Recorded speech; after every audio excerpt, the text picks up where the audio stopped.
Do you feel weak? Do you feel helpless? Do you feel powerless? Do you feel as if nothing you are doing is making a difference? Do you feel like you are surrounded by overwhelming trials or temptations? The Bible tells us that our struggle is not against flesh and blood, but against spiritual forces of evil. Since we are at war with such forces, like a soldier, we should go to battle wearing adequate armor to protect us from attacks and to shield us when we attack. As a true follower of Jesus, we should not be surprised that we are called not just for defense, but for offense as well. What is the armor of God? What does it do? How can we use it in our daily lives?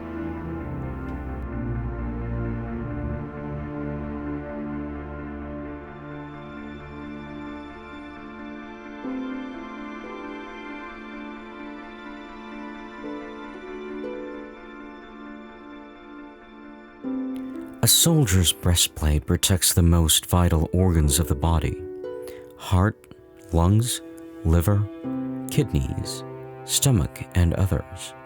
In our modern times, this would be similar to a bulletproof vest. This armor is essential in every battle.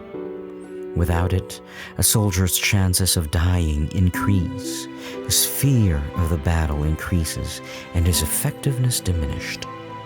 Out of the vital organs in a person's center, the heart is arguably the most important. One hit and one dies. But the heart as a spiritual organ is a fickle thing, easy to fret, quickly distracted, and easy to fool. Alarmingly, the almost constant bombardment of society to follow your heart is leading droves of people into an abyss of despair and unfulfillment. This is akin to having a compass and following it wherever it points, regardless of the swamps, rivers, and chasms that one would encounter along the way, or regardless if the compass actually works or is broken. Why righteousness? Scripture says in Psalm 33 that the Lord loves righteousness and justice. So much so that the plan of Jesus' sacrifice on the cross was to bring about our salvation by making Jesus' righteousness our own.